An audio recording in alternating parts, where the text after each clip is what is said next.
Hello and welcome to Point of View. This is the Skoda Karoq, the smallest SUV Skoda currently offers. It replaces the previous Skoda Yeti, and as you can tell, the styling is much more modern, minimalistic. It looks nice. Although the Yeti was a good car, it looked too boxy, it was too plasticky inside, and yeah, it wasn't my favorite. But as you can tell, with the Karoq, things have really changed. Basically now the Karoq is a Skoda Kodiaq, which has gone through a photocopier set at 75%, which is not a bad thing since the Kodiaq looks really good. Now on the outside I have to mention a few things. This is the elegance version, which means 17-inch alloys as standard. This is a special red paint job which costs around €1,000. Do not get that, it's just not worth it. Full LED headlights, which are really good, especially at night of course, but they do make the car look a lot cleaner, nicer, modern all the way. Let's start from the back. This car also has an electric tailgate. I really appreciate what Skoda has done here. It's really practical, really useful, which means no shelf will ever get in your way. It's always open. You can get stuff easily. Now, as you can tell, the boot is quite big. Of course, it's not as big as its bigger brother, but it's perfectly fine, and you can fold down the seats. And actually you can pick out the seats and make this a 4-seater, which is a really cool thing. Now, sitting at the back, this is my driving position. I am 178 centimeters tall. Plenty of room. I would not complain on longer journeys. But the plastics in the back are different than they are in the front. Now, before we sit in the front seat, I have to talk about KESI, which is the term Skoda uses for keyless entry. The front doors have sensors, the back doors do not. Why? Why? It's stupid. Anyway, you don't have to put the key anywhere. Just sit inside. The start-stop button is here, and it fires right up. As I was talking about interior quality in the back, in the front things are different. Soft touch plastics and everything feels nice. The buttons are solid. I have absolutely no complaints except this little piece here.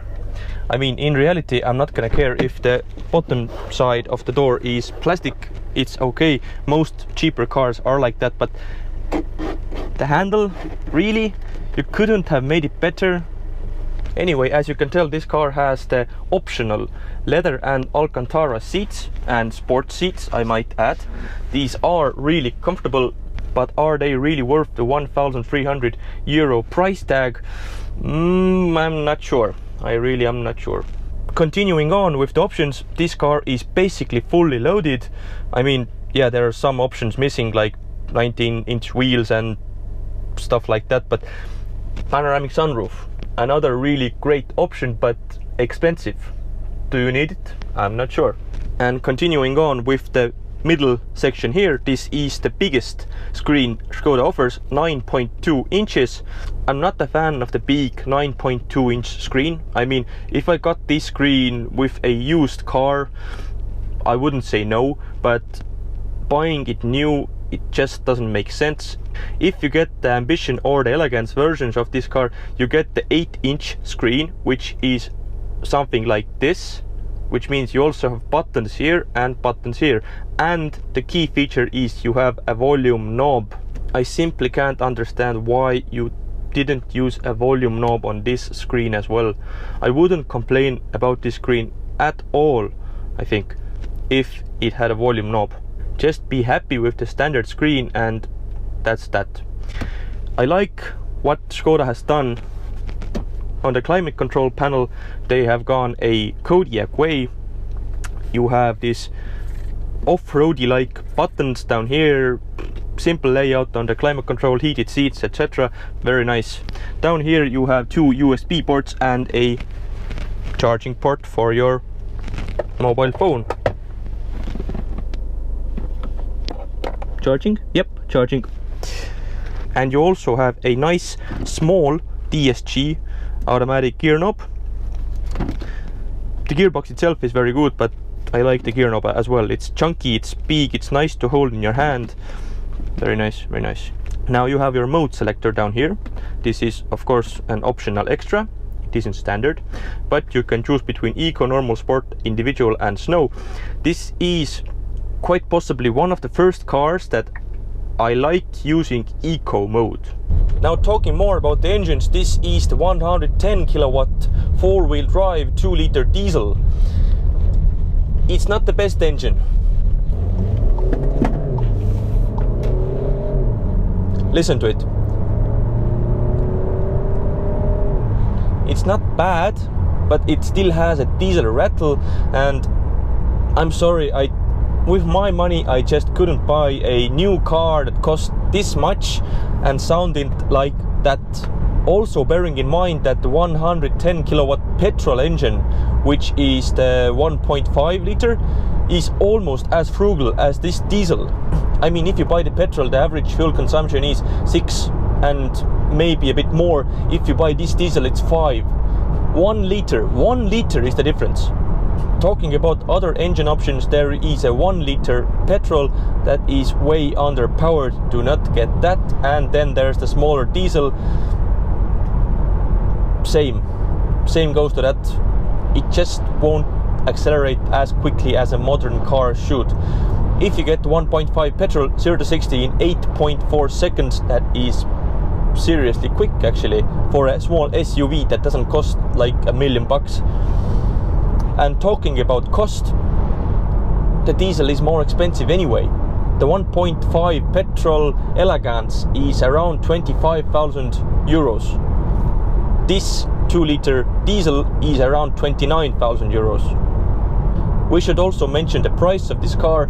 This particular test car is fully loaded and it's around 40,000 euros. 40,000 euros, that's way too much for a car like this. Like, way too much. I mean, this car is a great buy if you get it under 30 grand, and it's doable, it really is. I spec'd mine with the 1.5 petrol, using some options: adaptive cruise control, parking assist, parking camera, Canton stereo for example, and the price came well under 30 grand.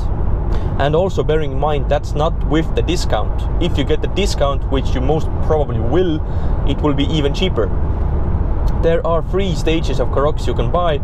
As I said, the Elegance is the top level. Do not get the cheapest version. It starts from 17 or 18,000 euros, and that is a really good price, and that's what they are advertising. Don't get that. Do not get that. And also, you can't get the 1.5 petrol with the smallest and the lowest option package. You have to get the Ambition or the Elegance, and those two, they're both good options. But why do I prefer the Elegance and pay more? It's like 2,000 euros more than the Ambition, and you get full LED headlights, which are really good. You get the electric tailgate, you get KESI, the keyless entry system, you get trimline details all around, 17-inch alloys, auto-dimming rear mirrors. It's well worth the 2,000 euros. I think I wouldn't spec the Alcantara seats. I'd save some money and get the sport seats. They make a difference, and with the textile, it's perfectly fine. Well, what about handling, you ask? Well, we are at a roundabout, a very big roundabout, and I can immediately tell that the body roll is not as bad as you'd think. The car, of course, isn't like a hot hatch or a sedan, but it's not like a big SUV either. It's just somewhere in the middle, just as it should be. If you use the sport mode, the steering wheel gets harder. Right now I'm driving on a highway,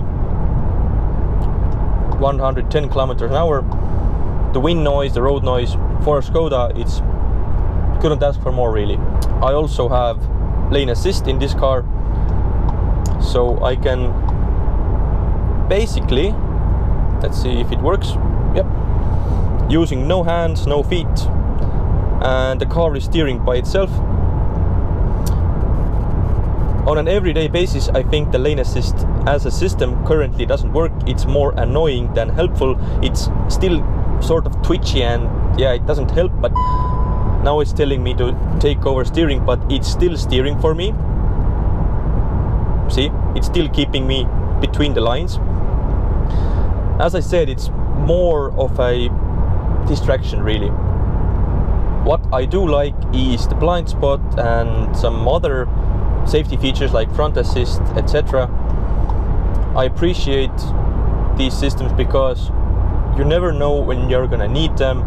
We all think we're good drivers, but in essence we all have our bad days. So front assist, blind spot monitoring, they just help you and just maybe will keep you out of a crash. So spending like €1,000 on safety options is a no-brainer for me. So basically stay within the limits when choosing your options and you will be perfectly fine. Don't go above €30,000. The 1.5 petrol is the one to pick. And that's about it. Thank you for watching.